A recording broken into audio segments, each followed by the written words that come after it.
आप सब मेरे ऑनलाइन बहन भाइयों को एक बार फिर से जय मसीह की। परमेश्वर के अनुग्रह, दया और कृपा से परमेश्वर ने एक बार हम सबको फिर से मिलने का मौका दिया। इसके लिए प्रभु का धन्यवाद करेंगे। आइए हम एक छोटी सी प्रार्थना करेंगे ताकि पवित्र आत्मा को पाकर हम इस वचन को सुन और समझ सकें।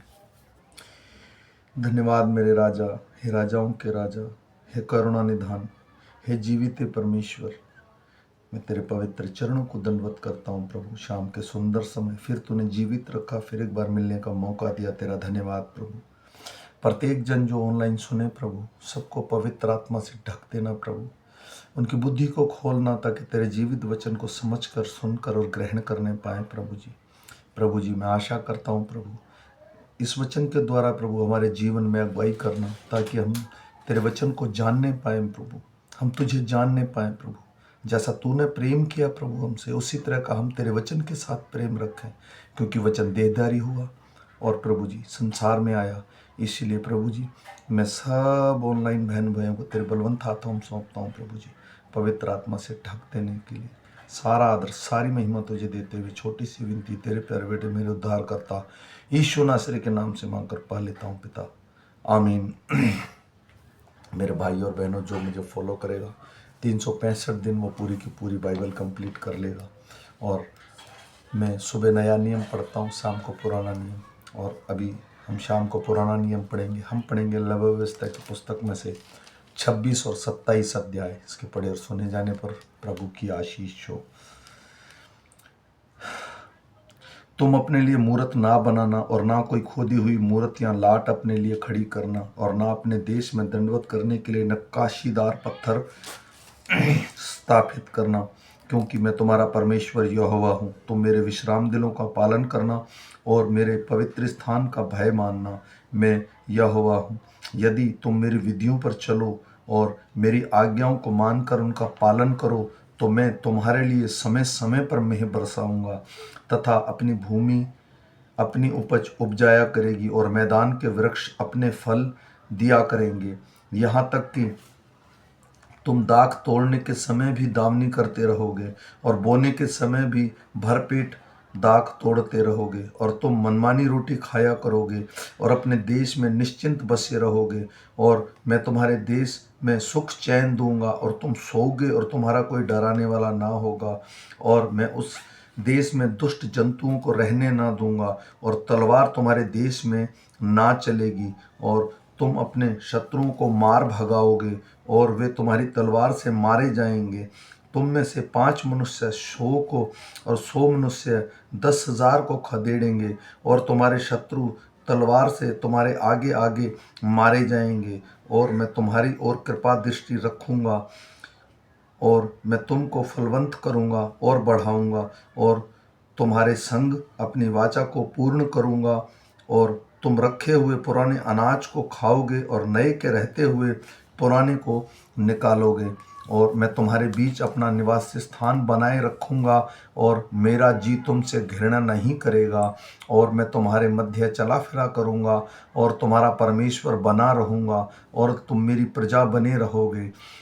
मैं तो तुम्हारा वह परमेश्वर यहोवा हूँ जो तुमको मिस्र देश से इसलिए निकाल ले आया कि तुम मिस्रियों के दास ना बने रहो। और मैंने तुम्हारे जुए को तोड़ डाला है और तुमको सीधा खड़ा करके चलाया है। यदि तुम मेरी ना सुनोगे और इन सब आज्ञाओं को ना मानोगे और मेरी विधियों को निकम्मा जानोगे, तो तुम्हारी आत्मा मेरे निर्णयों से घृणा करे और तुम मेरी सब आज्ञाओं का पालन ना करोगे वरन मेरी वाचा को तोड़ोगे। मैं तुमसे यह करूँगा, अर्थात मैं तुमको बेचैन करूँगा और क्षय रोग और जवार से पीड़ित करूँगा, और इनके कारण तुम्हारी आंखें धुंधली हो जाएंगी और तुम्हारा मन अति उदास होगा और तुम्हारा बीज बोना व्यर्थ हो गया, क्योंकि तुम्हारे शत्रु उसकी उपज खा लेंगे। और मैं तुम्हारे विरुद्ध हो जाऊँगा और तुम अपने शत्रुओं से हार जाओगे और तुम्हारे बैरी तुम पर अधिकार करेंगे। और जब कोई तुमको खदेड़ता भी ना होगा तब भी तुम भागोगे। और यदि इन बातों के उपरांत भी मेरी ना सुनो, तो मैं तुम्हारे पापों के कारण तुम्हें 7 गुणी ताड़ना और दूंगा, और मैं तुम्हारे बल का घमंड तोड़ डालूंगा और तुम्हारे लिए आकाश मानो लोहे का और भूमि मानो पीतल की बना दूंगा, और तुम्हारा बल अकारथ गंवाया जाएगा, क्योंकि तुम्हारी भूमि अपनी उपज ना उपजाएगी और मैदान के वृक्ष अपने फल ना देंगे। यदि तुम मेरे विरुद्ध चलते ही रहो और मेरा कहना ना मानो, तो मैं तुम्हारे पापों के कारण अनुसार तुम्हारे ऊपर 7 गुना संकट डालूंगा और तुम्हारे बीच वन पशु भेजूंगा जो तुमको निर्वंश करेंगे और तुम्हारे घरेलू पशुओं को नष्ट कर डालेंगे और तुम्हारी गिनती घटाएंगे, जिससे तुम्हारी सड़कें सूनी पड़ जाएंगी।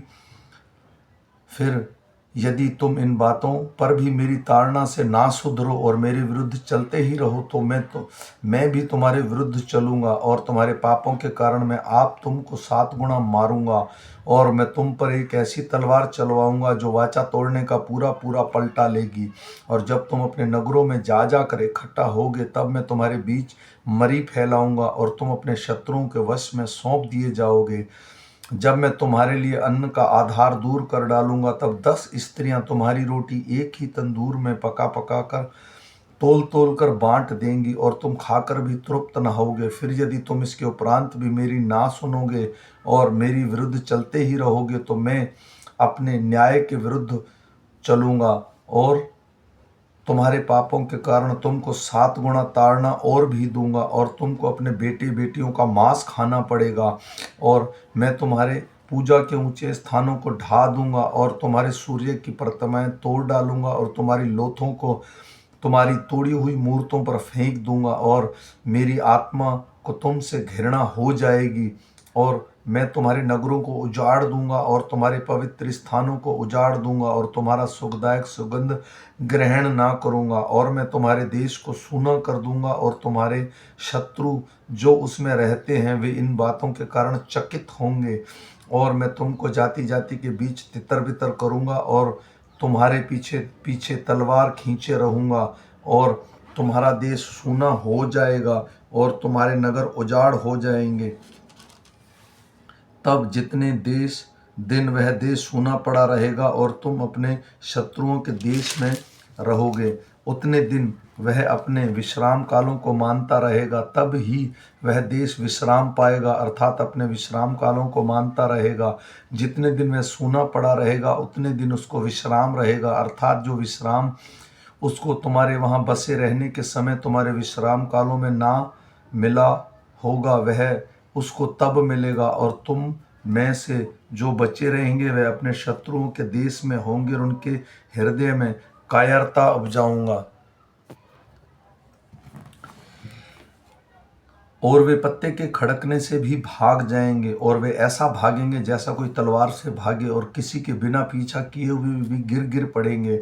जब कोई तुम्हारा पीछा करने वाला ना हो, तब भी मानो तलवार के भय से एक दूसरे से ठोकर खा खा कर गिरते जाएंगे और तुमको अपने शत्रुओं के सामने ठहरने की कुछ शक्ति ना होगी।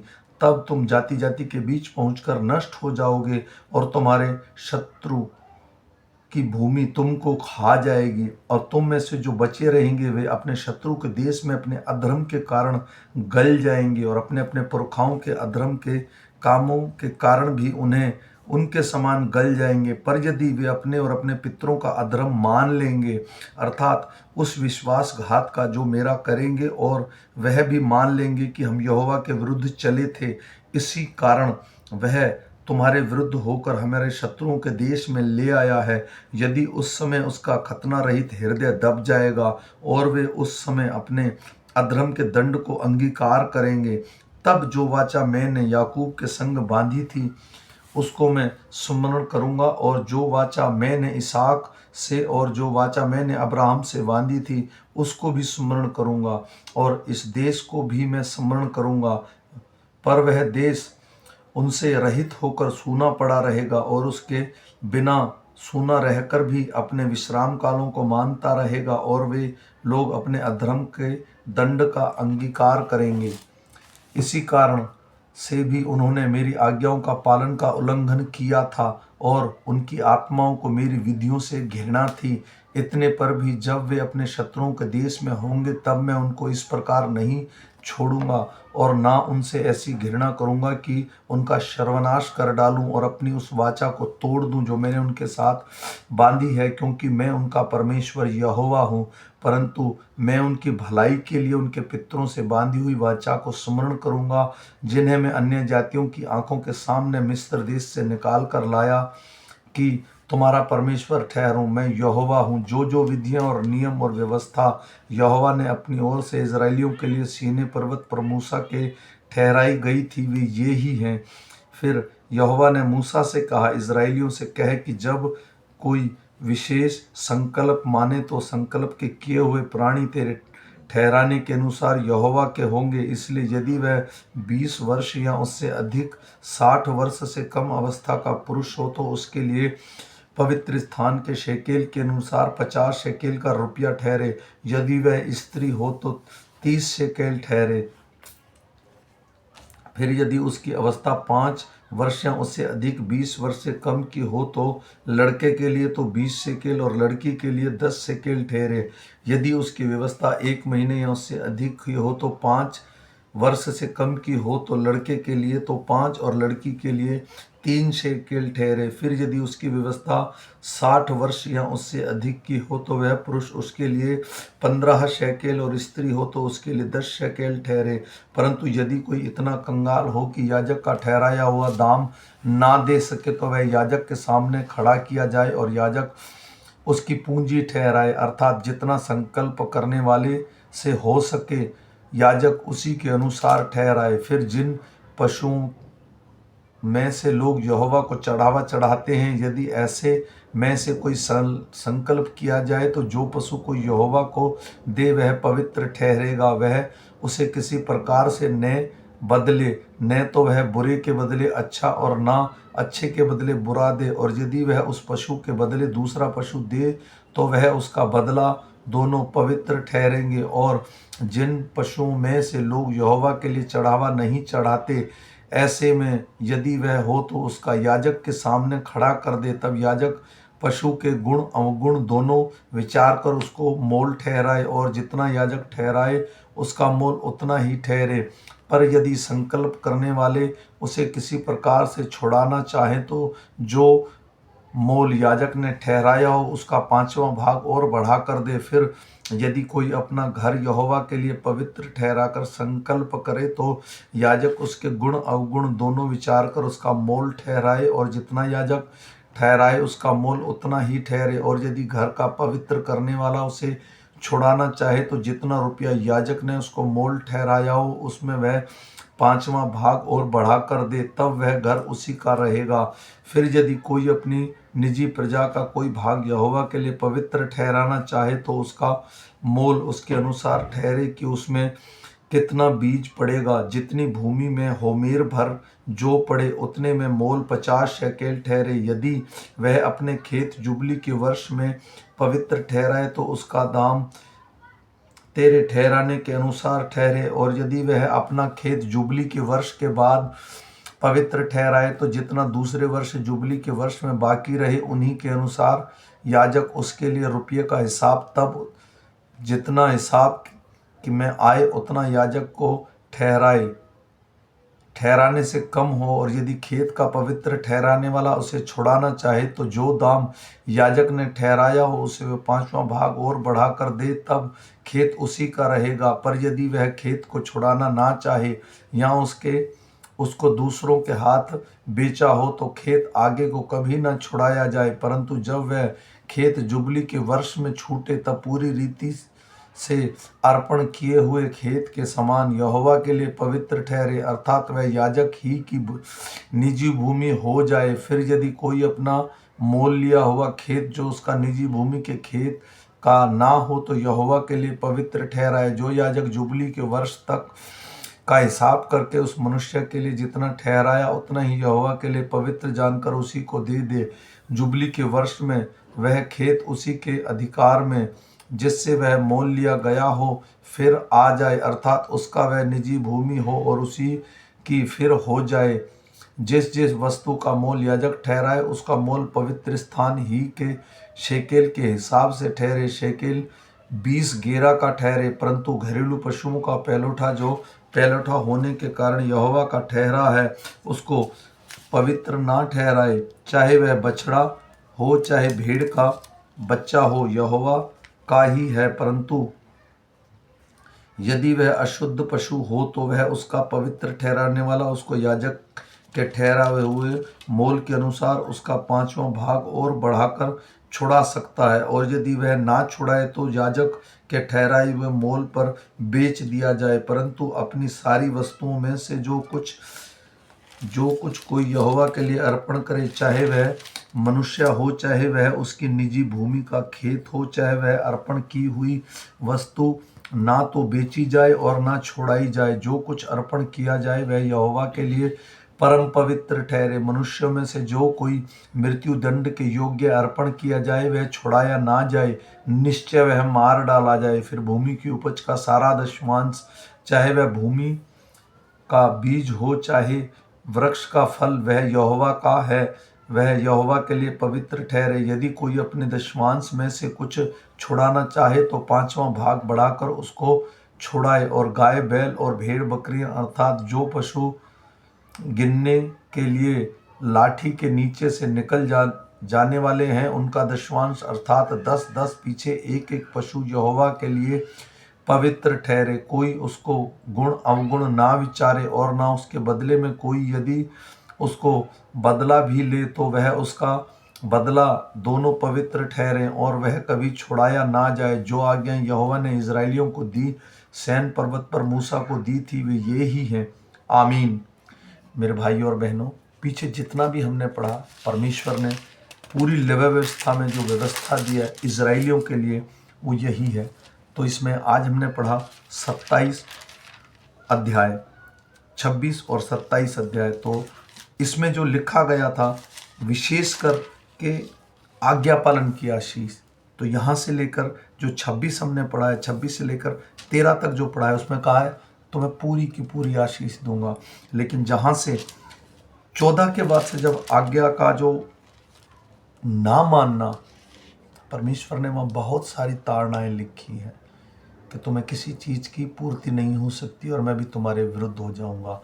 तो इसलिए मैं आशा करता हूँ कि हम परमेश्वर के नियमों को और माने ताकि हम उसके आशीष के भागी हो सकें। और उसके बाद विशेष संकल्प के विषय में लिखा गया है। आज ये लेवा व्यवस्था की पुस्तक खत्म हो गई है, कल से हम गिनती सुनेंगे शाम को। आइए हम छोटी सी प्रार्थना करेंगे सब भाई बहन मिलके। अगर कोई मेरा भाई परेशान है या किसी संकट में है, दुख में है, या वो एक अच्छी स्थिति में, तो वो आराधना कर सकता है। धन्यवाद मेरे जीवित परमेश्वर, जितने मेरे ऑनलाइन बहनों ने इस वचन को सुना, जितने मेरे भाइयों ने सुना, जितने मेरे बच्चों ने सुना, उन सबको आशीष देना प्रभु। उनके हृदय को, उनके मन को छू लेना प्रभु। अगर कोई किसी का काम रुका हुआ है प्रभु जी तो उसका पूरा हो जाए प्रभु। अगर नौकरी में किसी की कोई समस्या है प्रभु, अगर वो ठीक हो जाए, अपने चर्च में बड़ी सभा में खड़े होकर गवाही देने पाए मेरे राजा, ताकि तू जीवित है और प्रभु मौजूद है। आज मैंने लेवा व्यवस्था को प्रभु जी पढ़कर 26 और 27 मेरे राजा अपने बहन भाइयों में शेयर किया प्रभु, ताकि मेरे राजा हम सब बहन भाई मिलके तेरे वचन को जान सकें प्रभु। तूने कहा 2 से 3 लोग जहां मेरे नाम से आते हैं मैं वहां आता हूं। सारा आदर सारी महिमा तुझे देता हूं प्रभु यीशु। प्रत्येक मुसीबत और परेशानी से छू लेना प्रभु, क्योंकि तू दूर का भी परमेश्वर है, पास का भी परमेश्वर है। आमीन। मेरे भाई और बहनों, आज हमने ये वचन सुना है और ये एक दूसरे को शेयर कीजिए ताकि वचन हर हृदय में बोया जा सके। फिर मिलेंगे सुबह के वचन के साथ। तब तक सब मेरे ऑनलाइन बहन भाइयों को जय मसीह की।